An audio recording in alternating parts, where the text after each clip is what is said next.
لقد كان في يوسف وإخوته آيات للسائلين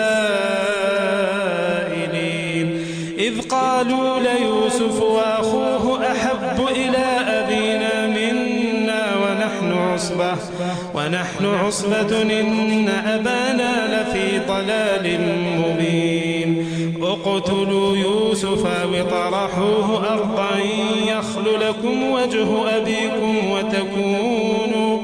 وتكونوا من بعده قوما صالحين قال قائل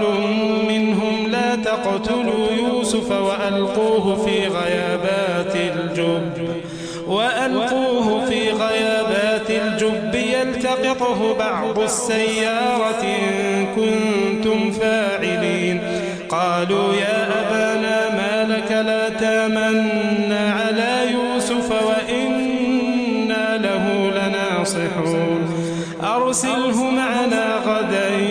يرتع ويلعب وإنا له لحافظون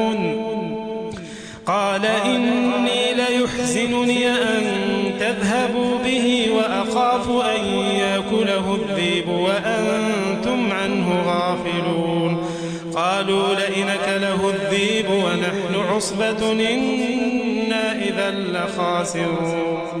فلما ذهبوا به وأجمعوا أن يجعلوه في غيابات الجب وأوحينا إليه لتنبئنهم بأمرهم هذا وهم لا يشعرون وجاءوا أباهم عشاء يبكون قالوا يا أبانا إنا ذهبنا نستبق وتركنا يوسف عند متاعنا فأكله الذئب وما أنت بمؤمن لنا ولو كنا صادقين وجاءوا على قميصه بدم كذب قال بل سولت لكم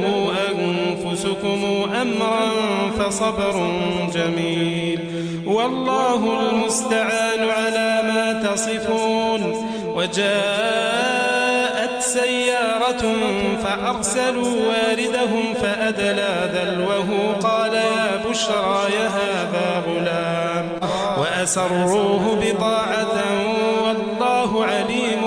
بما يعملون وشروه بثمن بخس دراهم معدودة وكانوا فيه من الزاهدين وقال الذي اشتراه من مصر لامرأته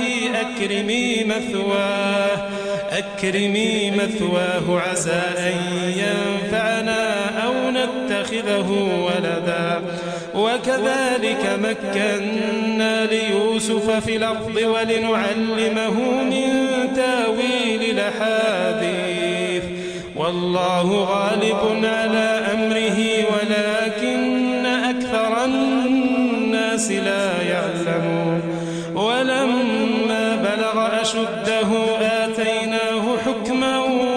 وعلما وكذلك نجزي المحسنين وراودته التي هو في بيتها عن نفسه وغلقت الأبواب وقالت هيت لك قال معاذ الله إنه ربي أحسن مثواي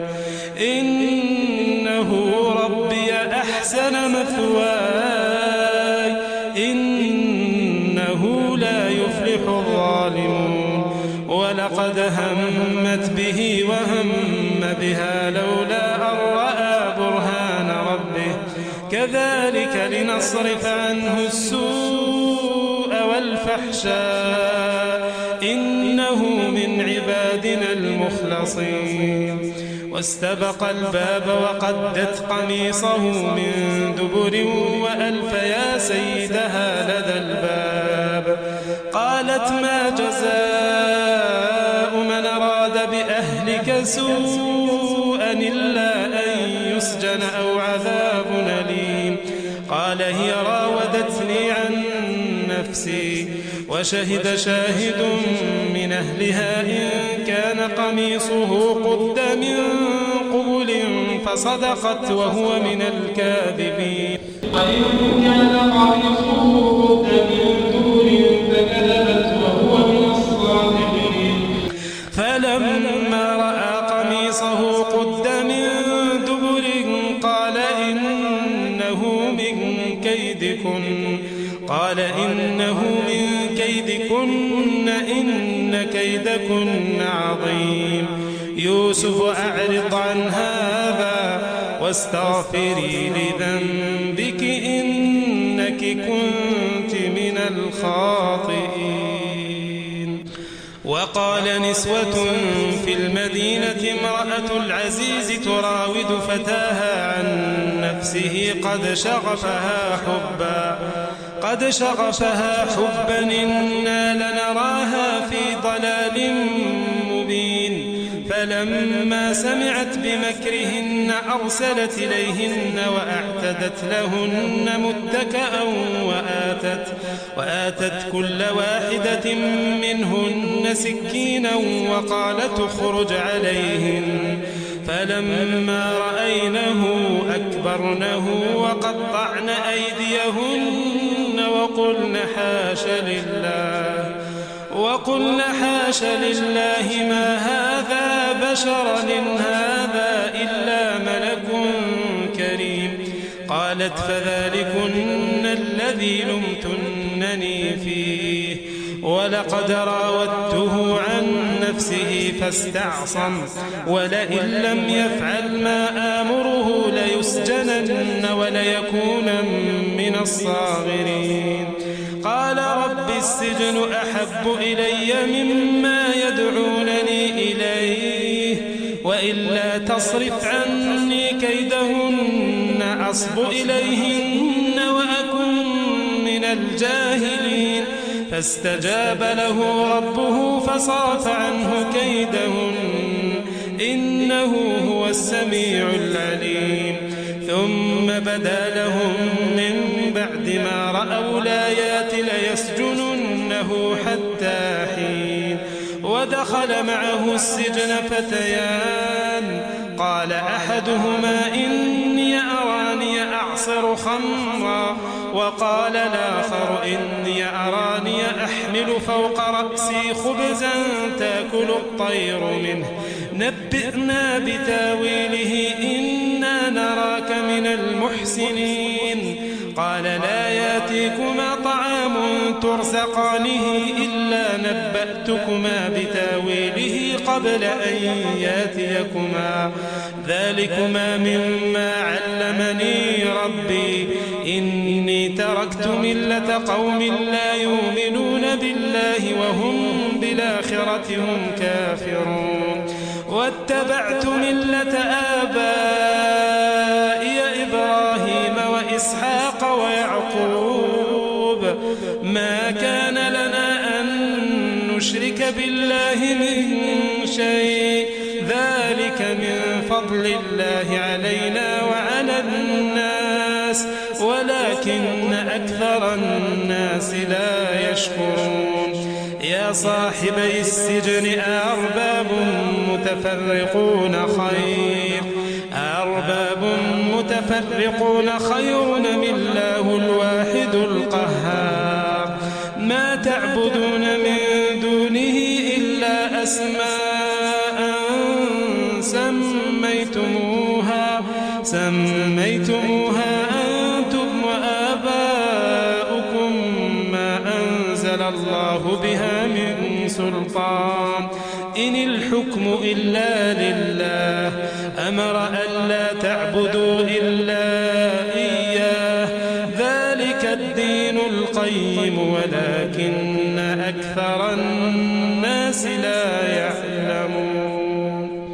يا صاحبي السجن أما أحدكما فيسقي ربه خمرا وأما الآخر فيصلب فتأكل الطير من رأسه قضي الأمر الذي فيه تستفتيان وقال للذي ظن أنه ناج منهما اذكرني عند ربك فأنساه الشيطان ذكر ربه فلبث في السجن 10 سنين. وقال الملك إني أرى 7 بقرات سمان يأكلهن 7 عجاف و7 سنبلات خضر وأخر يابسات يا أيها الملأ وافتوني في رؤياي إن كنتم للرؤيا تعبرون. قالوا أضغاث أحلام وما نحن بتاويل الأحلام بعالمين. وقال الذي نجا منهما وادكر بعد أمتنا أنبئكم بتاويله فأرسلون. يوسف أيها الصديق أفتنا في 7 بقرات سمان يأكلهن 7 عجاف و7 سنبلات خضر وأخر يابسات لعلي أرجع إلى الناس لعلهم يعلمون. قال تزرعون 7 سنين دابا فما حصدتم فذروه في سنبله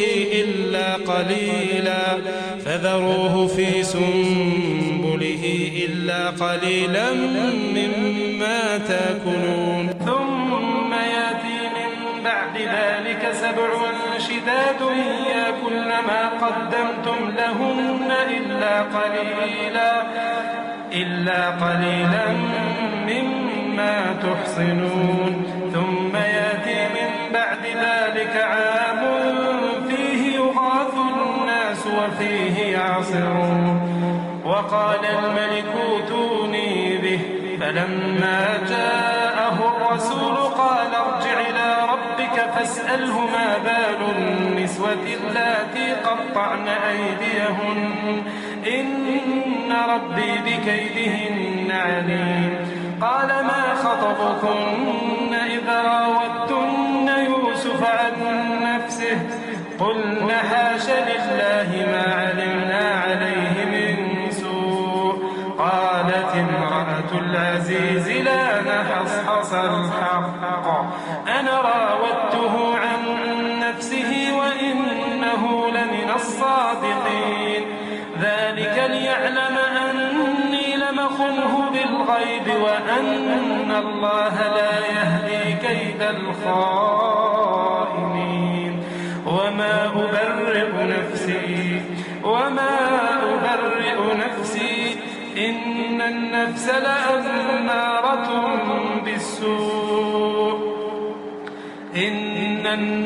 لأمارة بالسوء إلا ما رحم ربي إن ربي غفور رحيم. وقال الملك ائتوني به أستخلصه لنفسي فلما كلمه قال إنك اليوم لدينا مكين أمين. قال اجعلني على خزائن الأرض إني حفيظ عليم. وكذلك مكنا ليوسف في الأرض يتبوأ منها حيث يشاء نصيب برحمتنا من نشاء ولا نضيع أجر المحسنين. ولأجر الآخرة خير للذين آمنوا وكانوا يتقون. وجاء إخوة يوسف فدخلوا عليه فعرفهم وهم له منكرون. ولما جهزهم بجهازهم قال ائتوني بأخ لكم من أبيكم ألا ترون أني أوفي الكيل وأنا خير المنزلين. فإن لم تأتوني به فلا كيل لكم عندي ولا تقربون. قالوا سنراود عنه أباه وإنا لفاعلون. وقال لفتيته اجعلوا بضاعتهم في رحالهم لعلهم يعرفونها إذا انقلبوا إلى أهلهم لعلهم يرجعون. فلما رجعوا إلى أبيهم قالوا يا أبانا منع منا الكيل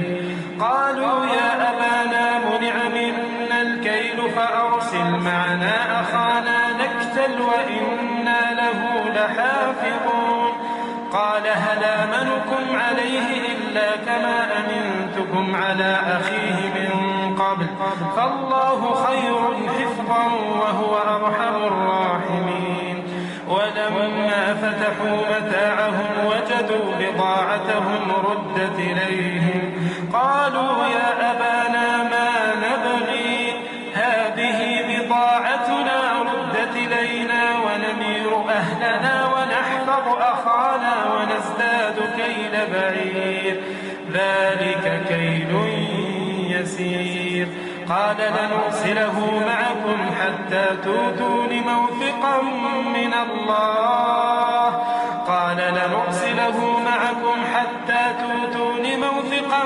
من الله لتاتونني به إلا أن يحاط بكم فلما آتوه موثقهم قال الله على ما نقول وكيل وقال يا بني لا تدخلوا من باب واحد وادخلوا من أبواب متفرقة وما أغني عنكم من الله من شيء إن الحكم إلا لله عليه توكلت وعليه فليتوكل المتوكلون ولما دخلوا من حيث أمرهم أبوهم ما كان يغني عنهم من الله من شيء إلا حاجة في نفس يعقوب قضاها وإنه لذو علم لما علمناه ولكن أكثر الناس لا يعلمون ولما دخلوا على يوسف آوى إليه أخاه قال إني أنا أخوك فلا تبتئس بما كانوا يعملون فلما جهزهم بجهازهم جعل السقاية في رحل أخيه ثم أذن مؤذن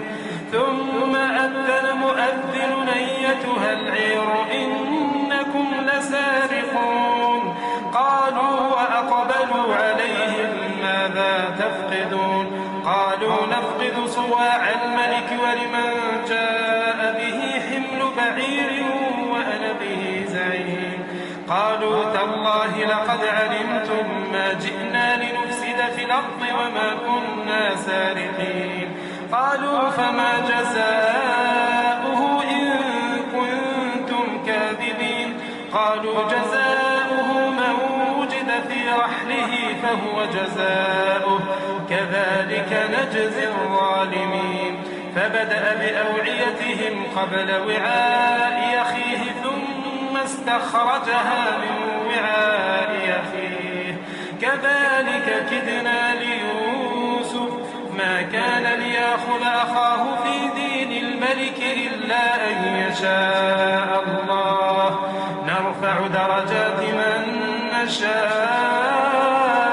وفوق كل ذي علم عليم قالوا إن يسرق فقد سرق أخ له من قبل فأسرها يوسف في نفسه ولم يبدها لهم قال أنتم شر مكانا والله أعلم بما تصفون قالوا يا أيها العزيز إن له أبا شيخا كبيرا فخذ حدنا مكانه إنا نراك من المحسنين